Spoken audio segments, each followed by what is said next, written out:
64ാമത് Kerala school കലോത്സവ സമാപനത്തിന്റെ ഉദ്ഘാടന പ്രസംഗം നടത്തുന്നതിനായി ബഹുമാനപ്പെട്ട പ്രതിപക്ഷ നേതാവ് ശ്രീ വി.ഡി. സതീശനെ ആദരപൂർവ്വം ക്ഷണിക്കുന്നു. ഏറ്റവും പ്രിയങ്കരനായ അധ്യക്ഷൻ മന്ത്രി ശ്രീ രാജൻ, പ്രിയപ്പെട്ട മന്ത്രിമാർ, വിദ്യാഭ്യാസ മന്ത്രി Shri V. Sivankutty, Shrimati R. Bindu, Shri A. K. Saseendran, നമുക്കെല്ലാം പ്രിയപ്പെട്ട ശ്രീ ലാലേട്ടൻ, നമ്മുടെ MLA മാർ, ഉദ്യോഗസ്ഥ പ്രമുഖർ, ബഹുമാനിയായ മേയർ ഉൾപ്പെടെ വേദിയിലും സദസ്സിലും ഇരിക്കുന്ന ഏറ്റവും ബഹുമാന്യരായ സുഹൃത്തുക്കളെ, യുവജനോത്സവത്തിൻ്റെ ഡേറ്റ് നിശ്ചയിച്ചപ്പോൾ ബഹുമാനപ്പെട്ട വിദ്യാഭ്യാസ വകുപ്പ് മന്ത്രി എന്നെ ഫോണിൽ വിളിച്ച് ഡേറ്റ് കുറിക്കാൻ പറഞ്ഞു. അപ്പം ഞാൻ ചോദിച്ചു, എവിടെയാണ് ഇപ്രാവശ്യത്തെ യുവജനോത്സവം? അപ്പം അദ്ദേഹം പറഞ്ഞു തൃശ്ശൂരിലാണ്. അപ്പം ഞാൻ പറഞ്ഞു ഒന്നും നോക്കണ്ട, അത് നാട്ടുകാരെ ഏറ്റെടുത്തോളൂ എന്ന് പറഞ്ഞു, തൃശ്ശൂരിലെ യുവജനോത്സവം. കാരണം ഇത് സാംസ്കാരിക കേരളത്തിൻ്റെ തലസ്ഥാനമാണെന്ന് വെറുതെ പറയുന്നതല്ല, ജനങ്ങൾ ഹൃദയത്തിലേറ്റും ഇതുപോലെ ഒരു ഉത്സവം. ഇത് ഏഷ്യയിലെ ഏറ്റവും വലിയ ഉത്സവമാണ്. നമ്മുടെ കുഞ്ഞുങ്ങൾ വന്ന് വിവിധ വേദികളിൽ ഈ പരിപാടികൾ നടത്തുമ്പോൾ യുവജനോത്സവം എന്ന് കേൾക്കുമ്പോൾ എനിക്കെല്ലാം ഗൃഹാതുരത്വം നിറഞ്ഞ സ്മരണകളാണ് മനസ്സിലേക്ക് ഇരമ്പി വരുന്നത്.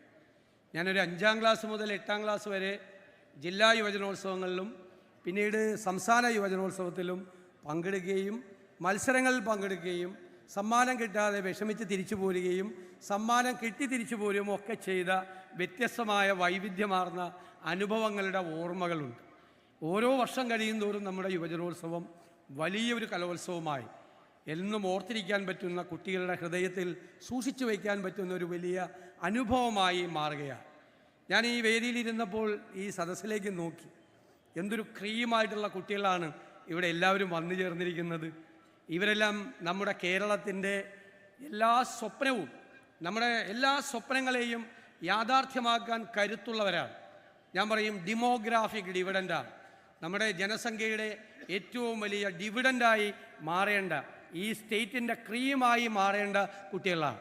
ഞങ്ങളുടെ എല്ലാവരുടെയും ആഗ്രഹം, നിങ്ങൾ എല്ലാവരും കാനഡയിലേക്കോ ജർമ്മനിയിലേക്കോ ബ്രിട്ടനിലേക്കോ ഒന്നും പോകാതെ കേരളത്തിൽ തന്നെ ഭൂരിഭാഗം പേര് ഇവിടെ ഉണ്ടാകണമെന്നാണ്. ഈ വേദിയിലിരിക്കുന്ന ഞങ്ങളെല്ലാവരും അതിന് ഉത്തരവാദികളാണ്. നിങ്ങൾ പോകുന്നതിന്, നിങ്ങളെ പോകാതെ ഈ കേരളത്തിൽ നിർത്തിയാൽ നമ്മുടെ ഈ സംസ്ഥാനത്തെ എവിടെയെല്ലാം നമുക്ക് കൊണ്ടുചെന്ന് എത്തിക്കാൻ കഴിയും എന്നത് യാതൊരു സംശയവുമുള്ള ഒരു കാര്യമല്ല. ഞാൻ എപ്പോഴും ഭയപ്പെടുന്നത് കുട്ടികളെല്ലാം നമ്മുടെ കേരളത്തിൽ നിന്ന് പോയി കേരളം ഒരു വൃദ്ധസദനമായി മാറുമോ എന്നുള്ള പേടിയാണ്. ഒരിക്കലും ഉണ്ടാകരുത്. എല്ലാവരും ചേർന്ന് നമ്മൾ തീരുമാനമെടുത്താൽ നമ്മുടെ കേരളത്തെ മാറ്റിമറിക്കാൻ നമുക്ക് കഴിയും. അതിനുള്ളൊരു കരുത്തുറ്റ ഒരു യുവത്വമാണ് കേരളത്തിൽ വളർന്നു വരുന്നത്. അവരാണ് വ്യത്യസ്തമായ കഴിവുകളുള്ള, നന്നായി പഠിക്കുന്ന മിടുമിടുക്കന്മാരുടെയും മിടുമിടുക്കികളുടെയും ഒരു കൂട്ടമാണവർ. അവരാണ് കേരളത്തിനെ മാറ്റിമറിക്കേണ്ടത്, നമ്മുടെ സ്വപ്നങ്ങളെ യാഥാർത്ഥ്യമാക്കേണ്ടത് നിങ്ങളാണ് എന്ന് ഞാൻ വിനയപൂർവ്വം ഈ അവസരത്തിൽ സൂചിപ്പിക്കുന്നു. ബഹുമാനപ്പെട്ട അധ്യക്ഷൻ സംസാരിച്ചപ്പോൾ സിയ ഫാത്തിമയുടെ കാര്യം പറഞ്ഞു. എനിക്ക് വളരെ സന്തോഷം തോന്നി. ഈ നമ്മുടെ കലോത്സവ ചട്ടങ്ങൾ അത് ഭേദഗതി ചെയ്ത് ബഹുമാനപ്പെട്ട വിദ്യാഭ്യാസ മന്ത്രി മുൻകൈയെടുത്ത് അവർക്ക് ഓൺലൈനിൽ മത്സരത്തിൽ പങ്കെടുക്കാൻ ആ കുട്ടിക്ക് അനുവാദം കൊടുത്തു. ഞാൻ വിദ്യാഭ്യാസ മന്ത്രിയെ പ്രത്യേകമായി അക്കാര്യത്തിൽ അഭിനന്ദിക്കുകയാണ്. കാരണം നമ്മുടെ ഗവേണൻസ്, ഗുഡ് ഗവേണൻസ്, നല്ല ഭരണം എന്ന് പറഞ്ഞാൽ അതിൻ്റെ ഏറ്റവും വലിയ കമ്പോണൻ്റ് എന്ന് പറയുന്നത് എമ്പതിയാണ്.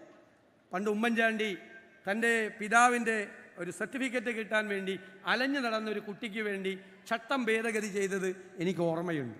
അതാണ് ശ്രീ ശിവൻകുട്ടി ഇപ്പോൾ ഓർമ്മപ്പെടുത്തിയത്. തീർച്ചയായിട്ടും നമ്മുടെ ജനാധിപത്യം എന്ന് പറയുന്നത് വെറുതെ പരസ്പരം തമ്മിലുള്ള യുദ്ധത്തിനപ്പുറം നമ്മൾ തമ്മിലുള്ള ഡിസ്കോസാണ്. ചിലപ്പോൾ നമ്മൾ സംവാദങ്ങൾ വേണ്ടി വരും, നമ്മൾ ചർച്ചകൾ വേണ്ടി വരും. അതിനെല്ലാം അവസാനം ഒരു ഔട്ട്കം ഉണ്ടാവണം. എന്താണ് ഒരു ഔട്ട്കം? ഒരു ഗുണപരമായൊരു മാറ്റം ഉണ്ടാകണം. അത് കേരളത്തിന് പ്രയോജനം ചെയ്യണം. ഈ യുവജനോത്സവം നൽകുന്ന കരുത്തും അനുഭവവും നമ്മുടെ സംസ്ഥാനത്തിനും നമ്മുടെ രാജ്യത്തിനും പ്രയോജനകരമായി മാറട്ടെ എന്ന് മാത്രം ഞാൻ ആശംസിക്കുന്നു. ഇത്തരമൊരു വേദിയിൽ കൂടുതൽ സംസാരിക്കുന്നത് അനൗചിത്യമാണ് എന്ന് ഞാൻ തിരിച്ചറിയുന്നത് കൊണ്ട് നിങ്ങളുടെ എല്ലാവരുടെയും അനുവാദത്തോടെ ഈ 5 ദിവസക്കാലം നീണ്ടുനിന്ന 64ാമത് കേരള സ്കൂൾ കലോത്സവം 2026 സമാപന സമ്മേളനം ഉദ്ഘാടനം ചെയ്തതായി അറിയിക്കുന്നു. നന്ദി.